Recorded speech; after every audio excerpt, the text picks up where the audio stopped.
Welcome back to the Deep Dive.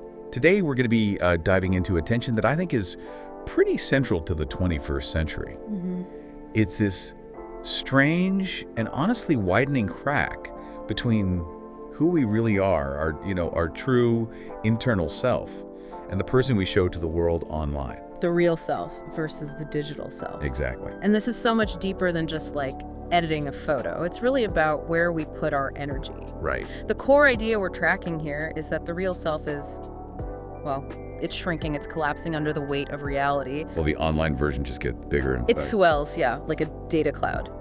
And it's inflated by all these things: fear, ambition, loneliness. And crucially, every single desire that real life hasn't managed to satisfy yet. So we're essentially running two parallel lives. There's the life we live, off screen, and then there's the life seen, this incredibly curated, optimized version of us. And we keep choosing the digital one because the reward is so immediate. It's the path of least resistance, isn't it? Totally. The research notes say it's easier to use, easier to show off, and easier to prove we are stable, successful, and valuable. That's the key. Real life requires proving value. The internet just requires displaying it. Or perceived value, yeah. But here's the paradox, and this is why we're doing this deep dive. Yeah. People love to dismiss the online persona as fake. Oh, it's not real. Right. But for millions, that digital self is no longer virtual at all. It has become a very real space. A space where they exist with more intensity, even? Yes, where they're louder, more confident, maybe angrier, and where they get a bigger emotional payoff than in their physical life. It's that shift from tool to identity, and that's where it gets a little scary. When the digital self becomes the primary self. Exactly. And the real, vulnerable self is just the tired body that has to log off sometimes. Okay, so let's start at the beginning. How is this digital self even born? Well, think about the classic example. The person who's maybe a little shy in real life. Speaks softly in meetings, avoids eye contact. Right.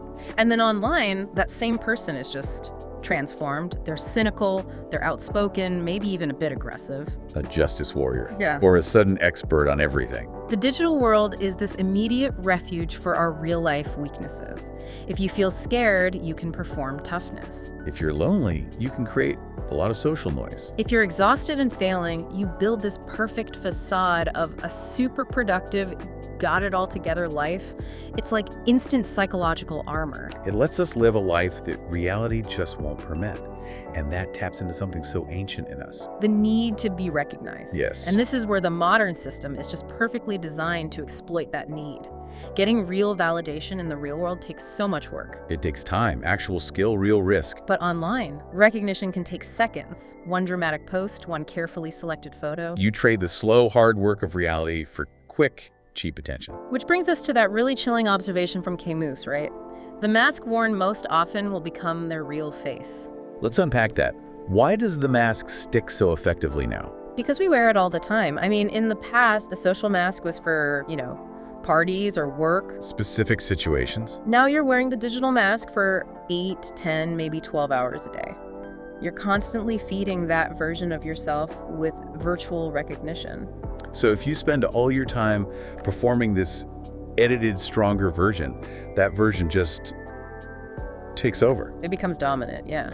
The real self is quieter, it takes effort, and it just gets forgotten. Yeah. You stop investing in the face because the mask gives you everything you need. Okay, if that's the psychological cost, let's look at the machinery behind it. This isn't just a choice we're making in a vacuum. Not at all. The social network is an architecture, and it feeds this whole process through three invisible forces. Force one being the algorithm. You call it the narcotic. Because that's what it is. The fuel it delivers isn't really information, it's the feeling of being seen. And in our world, that feeling is instantly measured and then equated with your self-worth. Every comment, every single notification is a little dopamine hit, a little injection of value into that digital self. The goal then is to keep us coming back for the feeling, not the content. And here's the insidious part. The algorithms don't reward nuance. They don't reward thoughtful, reserved content. They reward emotional extremes. Exactly.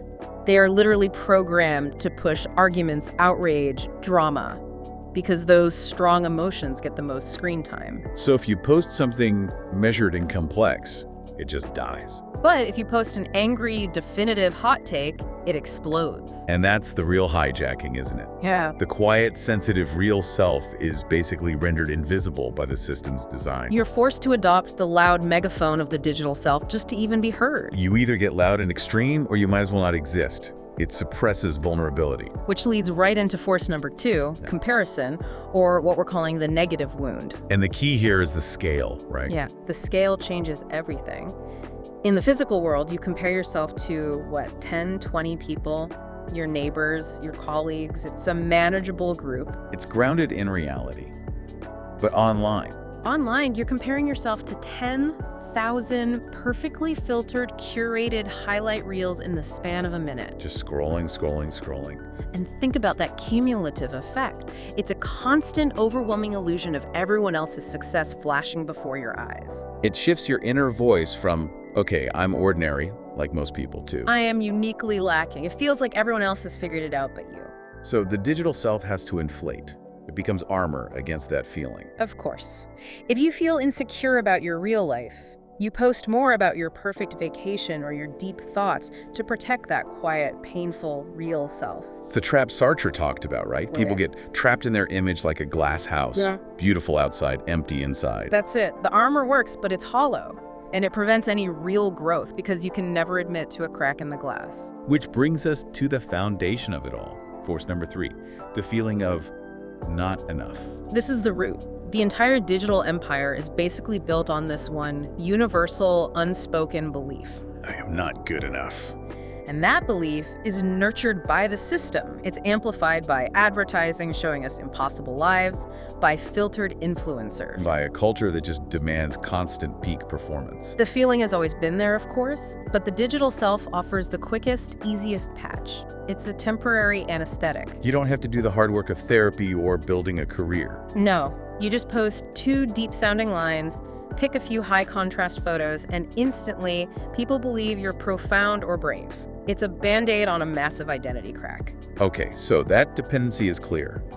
Let's shift to section 3 and look at why the real self is so weak to begin with. Right. This isn't just about individual flaws. There are systemic failures at play here. The real self is fragile because, well, it was never really trained for reality, was it? Not at all. In school, we're taught how to get good scores, how to please adults, how to be good. Which just means being quiet and non-disruptive. But where's the class on how to stand alone? Or how to accept shame? Or how to deal with real failure? There isn't one. We're not taught how to actually understand our own emotions without just, posting about them. And that lack of training leaves the real self so vulnerable, so thin-skinned, it becomes totally dependent on outside validation. The sources call this the learned role. We've been performing since we were kids. So the real self is like a muscle we were told never to use. It just atrophies. It can't handle the messiness of real-world rejection or criticism. And that atrophy gets worse because we actively avoid solitude. Constantly. True, non-digital silence is terrifying to most people now. A moment without a screen or noise or the feeling of being watched. That's where you'd have to ask the hard questions, right? Who am I really? What am I running from? And we don't want to know the answers. The sources are really clear on this. Real growth happens in silence and reflection. When every quiet moment is filled with a video or a feed, the real self has no room to breathe, no time to grow stronger roots. We also have to talk about unhealed trauma, even small things. Oh, absolutely. Being laughed at in school, being harshly criticized by a parent, those moments create these tiny cracks in us. And the digital self is often designed specifically to be a persona that cannot be hurt in that same way. It's bulletproof. It's created to protect that wounded inner self. So the final danger is this. When we rely completely on external numbers, likes, views, followers, for our value, the real self just can't stand on its own. It's standing on the shifting sands of the crowd's approval. It's perpetually anxious. Because real life offers no filters, no editing, and no second chances to show only your best version. Right. So that brings us to the final section, the path to integration. The solution isn't to just, delete everything and kill the digital self. No, that rarely works. The goal is to bring the two selves into a conversation, to integrate them. And step 1 is a big psychological reframe. It is. We have to stop calling the digital self fake. It's not a liar. It's more like an incomplete draft of us. It holds our real aspirations. Yes. It's the part of you that wants to be brave or confident, The goal is to mature that draft into a version of you that can actually exist in the real world without shaking. And this is where philosophy becomes a really practical tool. Step 2 is about embracing Stoicism. We're talking about control and consistency. The real self gets stronger through 3 pillars. Facing the truth about yourself without flinching. Controlling your internal reactions, not the external world. And sticking to small, repeated, unseen actions. That distinction is everything. The digital self lives on attention, the real self lives on consistency. So using Stoicism as a firewall means realizing the algorithm is trying to control your emotions for its own gain. And controlling your reaction is the ultimate act of freedom in that environment. Courage isn't being the loudest person online. It's not running away from yourself when the unfiltered truth is right there. Exactly, and that leads to the 3rd pillar, which is existentialism. It's about accepting responsibility. The ultimate power comes from understanding that you, and only you, are responsible for who you are. It's a frightening freedom, but it's where real strength comes from. You stop outsourcing your identity. Okay, let's make this really practical. How do you, the listener, actually do this? Let's start with action A, internalizing. This sounds simple, but it's powerful. Practice writing out your most intense emotions, your anger, your joy, in a private note or a journal before you post about it. That delay is critical. Most emotional posts are for witnesses, for validation, not for healing. If you wait an hour, you start building an internal witness. You remove the dependency on others to validate every feeling. Then there's action B, connection. This means practicing true, unfiltered conversation. So like 10 minutes a week with one person you trust. No scripts, no jokes to hide behind. Just raw, honest contact. The real self grows through genuine connection, not through performative display. And finally, action C, the unseen work. The digital self loves quick fixes. The real self is built on right action and effort. This is about those small, unseen daily habits. The silent victories that no one likes or comments on. But they change who you are. Reading 5 pages of a book before you open an app.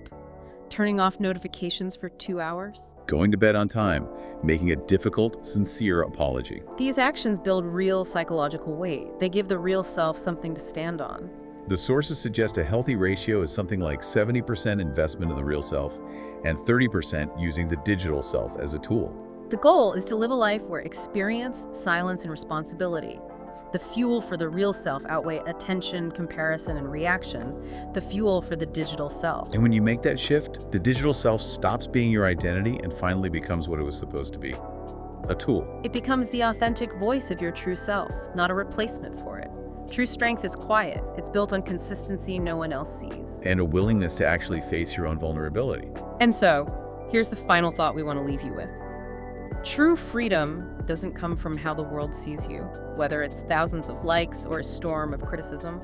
True freedom comes from whether you have the internal courage to look straight at yourself, flaws and all, without fear, without shame. And without the desperate need for a filter. That gaze right there is the only foundation for self-worth that will ever last.